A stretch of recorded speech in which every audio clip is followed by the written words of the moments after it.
Hello बच्चों, let us read this question. A thin wire ring of radius r carries a charge q.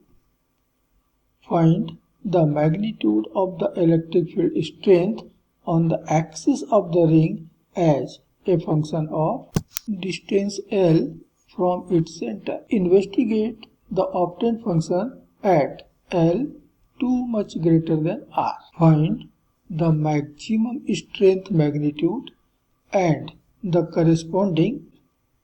Draw the approximate plot of the function e of the function of L. तो यहाँ जो की concept हमें use करना है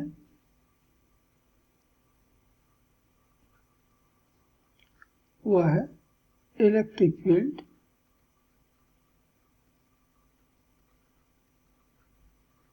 strength. ये हमारा uniformly charge ring है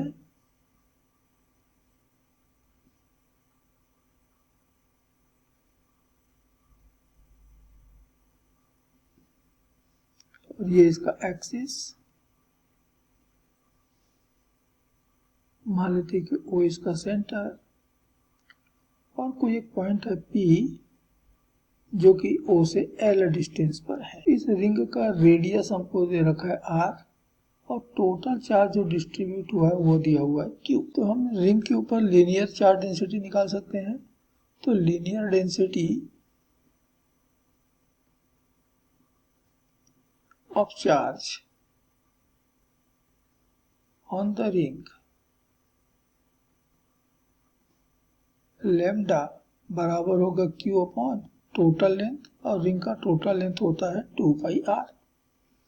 तो ये इसकी यूनिट लेंथ पर चार्ज हुआ जिसको कि हम लीनियर डेंसिटी कहते हैं। अब हम यहाँ पर एक बहुत छोटा सा एलिमेंट ले रहे हैं QR, इसकी लेंथ मान लेते हैं dx है। तो इस एलिमेंट ने मान लेते हैं कि P पर जो इलेक्ट्रिक फील्ड प्रोड्यूस किया है वह है dE डैश, और एलिमेंट से पॉइंट P का जो डिस्टेंस है ये हम मान लेते हैं r0 है। तो इस dE डैश के हमें दो कंपोनेंट मिलेंगे। यदि एंगल थीटा है तो एक कंपोनेंट आ जाएगा इस तरफ dE cos थीटा और दूसरा इसके परपेंडिकुलर हमको मिलेगा इस तरफ dE sin थीटा। तो इसके ठीक हमारे ये QR जो एलिमेंट लिए हैं इसके ठीक डायमेट्रिकली अपोजिट और उतना ही बड़ा एलिमेंट हम और ले लेते हैं Q डैश R डैश। इसकी भी लेंथ जो है वो dx है। तो ये भी पॉइंट P पर इतना ही फील्ड बनाएगा dE डैश, और हमें मालूम है कि फील्ड की जो डायरेक्शन होती है वो चार्ज और पॉइंट को ज्वाइन करने वाली लाइन की डायरेक्शन में होती है। तो दोनों की ऊपर वाले dx और नीचे वाले dx की जो फील्ड होगी वो दोनों को P से ज्वाइन करने वाले लाइन की डायरेक्शन में होगा। तो ये एंगल भी हमारा थीटा बनेगा। तो इसका भी एक कंपोनेंट इधर इतना ही आएगा dE cos थीटा। लेकिन दूसरा जो कंपोनेंट है वही कंपोनेंट ये ऊपर की तरफ मिलेगा dE sin थीटा, और तब dE sin थीटा एक दूसरे को कैंसिल कर देंगे। तो जो इफेक्टिव फील्ड बच रहा है वह है हर एक एलिमेंट के कारण वह है dE cos थीटा। इधर का एंगल यदि थीटा है तो उसके सामने का एंगल ये भी हमारा थीटा होगा। From figure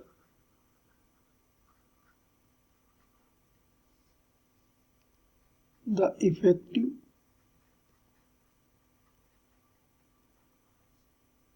electric field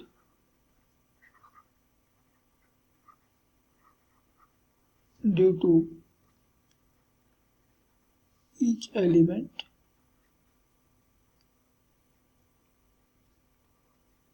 of length dx। हम इसको dE कहें तो बराबर मिल रहा है dE dash cos theta. Since charge on the element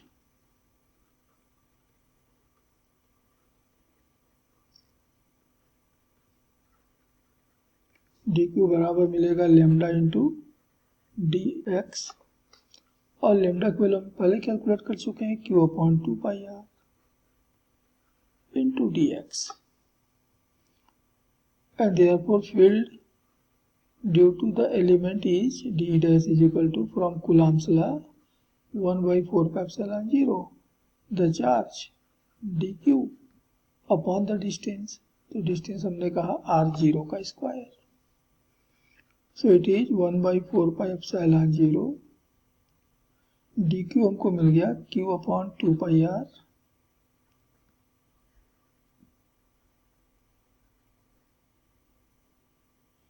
into D X, और r0 का स्क्वायर हो जाएगा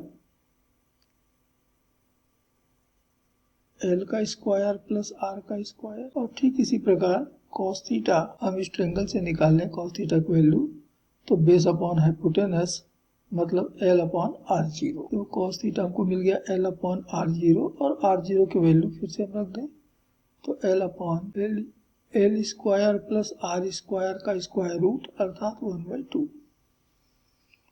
तो डी डैश और cos थीटा इन दोनों की वैल्यू हम इस इक्वेशन में रख देते हैं, तो हमें डी की वैल्यू मिल रहा है d इज इक्वल टू 1/4πε0। अब डी डैश की वैल्यू डी डैश की value 1/4πε0 q dx upon 2 pi R into L square plus R square into L, cos theta की value L upon R, L square plus R square का power 1/2, यानी 1/2 power और multiply हो गया तो total power आ गया 3/2। ये हो गया एक एलिमेंट के कारण इलेक्ट्रिक फील्ड, तो पूरे रिंग के कारण जो इलेक्ट्रिक फील्ड बनेगा, और इसलिए total field due to ring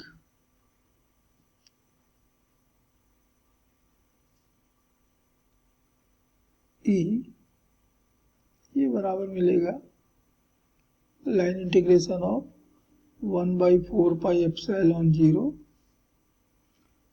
QL into D X upon 2 pi R into L square plus R square का पावर 3/2।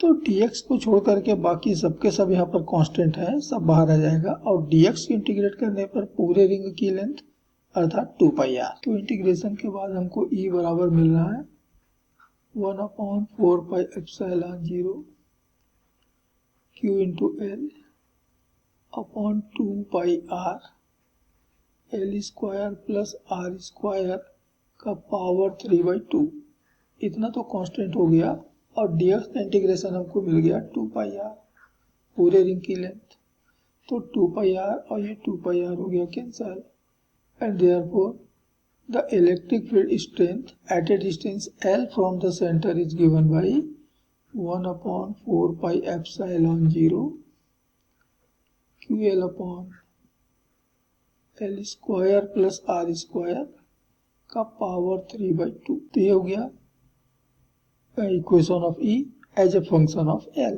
ये L पे डिपेंड करता है, and this is answer of our question.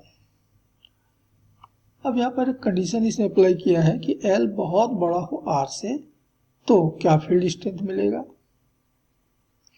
If L is too much greater than R, तो हम R square को L square के comparison में नेग्लिजिबल लेंगे, 0 मान लेंगे, तो हमको E की अप्रॉक्सीमेट वैल्यू मिल जाएगी 1/4πε0 QL अपॉन आर स्क्वायर को तो हमने 0 मान लिया, तो एल स्क्वायर का पावर 3/2 अर्थात एल क्यूब, तो एक एल हो जाएगा कैंसल, बच जाएगा 2, ये हमको मिल गया ई की value 1/4πε0 q upon L square, and it is answer of the second part of the question, कि एल यदि बहुत बड़ा हो कंपेयर टू आर, तो हमको इलेक्ट्रिक फील्ड क्या मिलेगा। तो ये एक्सप्रेशन देख हमको ये मिल रहा है कि ई जो है वो क्यू चार्ज ने अपने से एल डिस्टेंस पे प्रोड्यूस किया है, अर्थात पूरा का पूरा रिंग का चार्ज क्यू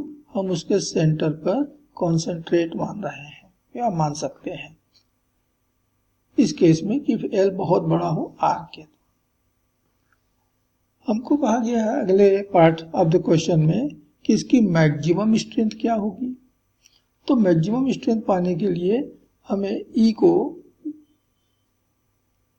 ये जो ई की वैल्यू हमको मिला है, एल के रिस्पेक्ट में डिफरेंशिएट कर देते हैं। So by differentiating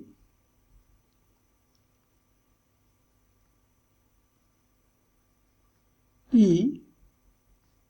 with respect to L, तो हमको मिल जाएगा DE upon DL is equal to, अब यहां देखिए Q अपॉन 4 पाई एप्सिलॉन 0, ये तो कांस्टेंट हो गया, ये कांस्टेंट। तो बाकी को डिफरेंशिएट करते हैं तो डिनोमिनेटर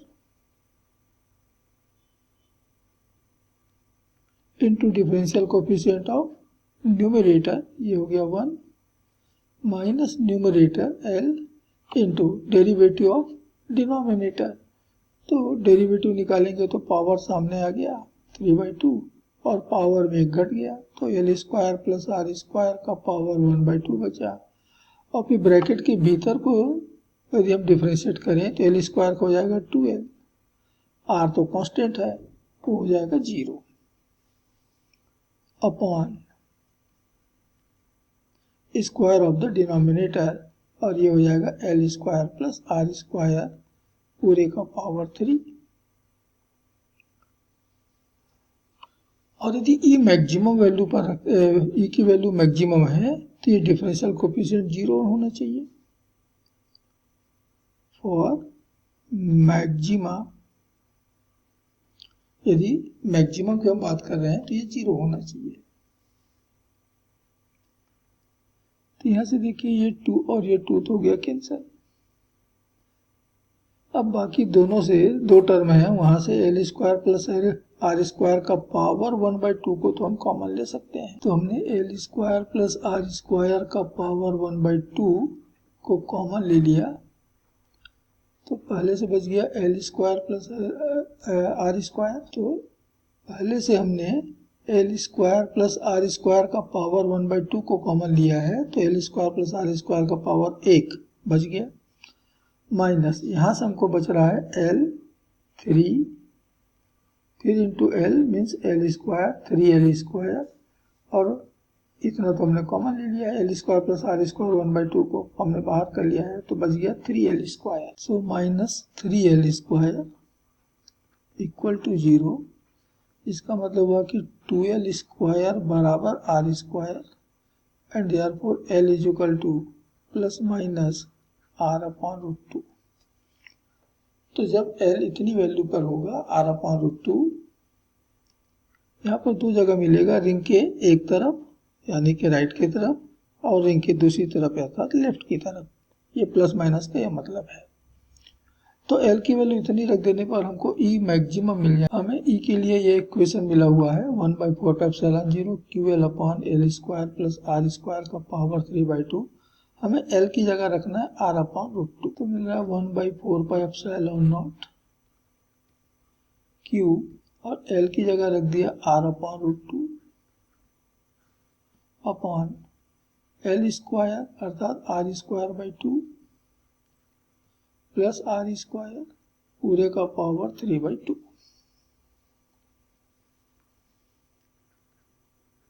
तो हो गया 1/4 pi epsilon naught Q into R upon root 2, और ये R plus R square plus R square by 2 means 3R square by 2 का power 3/2। So 1/4 pi epsilon naught QR by root 2 अब 3/2 का पावर 3/2 करें तो हमको मिल जाएगा 3√3 अपॉन 2√2 और r स्क्वायर का पावर 3/2 करें तो हमको मिल गया r³। एक r कैंसिल, √2 से √2 भी कैंसिल, 2 पहुंच जाएगा ऊपर, या 2 से हम 2 पहुंच गया ऊपर, तो हमको मिल गया 1/4 pi epsilon not 2q upon 3√3 r square. इतनी मैक्सिमम इलेक्ट्रिक फील्ड हमको L = r/√2 डिस्टेंस पर दोनों तरफ मिल सकता है, और ये मैक्सिमम होगा। तो हमारे इस क्वेश्चन के थर्ड पार्ट का आंसर हो गया E maximum field strength is equal to 1/4 एप्सिलॉन 0 into 2q upon 3√3 r square. अब हमें ई के लिए ग्राफ प्लॉट करना है एल के रिस्पेक्ट में, एल के अगेंस्ट। अब देखिए जो पहला आंसर हमको मिला था ई के लिए, इसमें यदि हम एल बराबर 0 रख दें, अर्थात रिंग के सेंटर पर यदि हम हैं, तो ई की वैल्यू 0 होगा। और वैसे ही यदि हम एल इन्फिनिटी रखें, बहुत ज़्यादा, बहुत बड़ा, तो आंसर 2 कहता है, ये आंसर 2 कहता है कि ई की वैल्यू फिर 0 हो जाएगा। तो सेंटर पर 0 है और इन्फिनिटी पर भी 0 है, लेकिन अभी हमने देखा कि L बराबर r/√2 पर यह मैक्सिमम भी है। इसका मतलब कि 0 से मैक्सिमम तक बढ़ेगा और फिर मैक्सिमम से 0 तक घटेगा। तो हमने रिंग के सेंटर को ओरिजिन मान लिया O, और x एक्सिस पर हमने लिया L, और y एक्सिस पर हमने लिया E। तो जब L की वैल्यू 0 है तो E की वैल्यू भी 0 है, यानी ग्राफ ओरिजिन से स्टार्ट होगा। ये हमारा r/√2 डिस्टेंस है मान लें। तो यहाँ तक आते आते हमारा जो फील्ड है वो मैक्सिमम हो रहा है। ये मैक्सिमम हो गया, लेकिन इसके बाद फिर ये और कम होना स्टार्ट हो जाता है और इन्फिनिटी तक जाते जाते ये फिर से 0 हो जाता है। और ठीक ऐसे ही लेफ्ट में भी r/√2 जो कि माइनस r/√2 होगा। यहाँ तक आते आते फील्ड हमारा फिर से मैक्सिमम,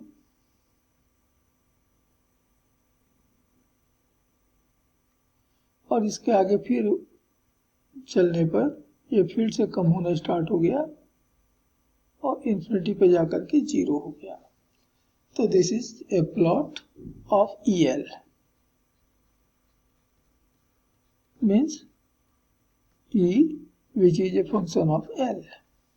कहीं हमको इस तरह से प्लॉट मिल पाएगा। तो ये इस क्वेश्चन के फाइनल आंसर से हैं। Hope you understood it well. Best of luck.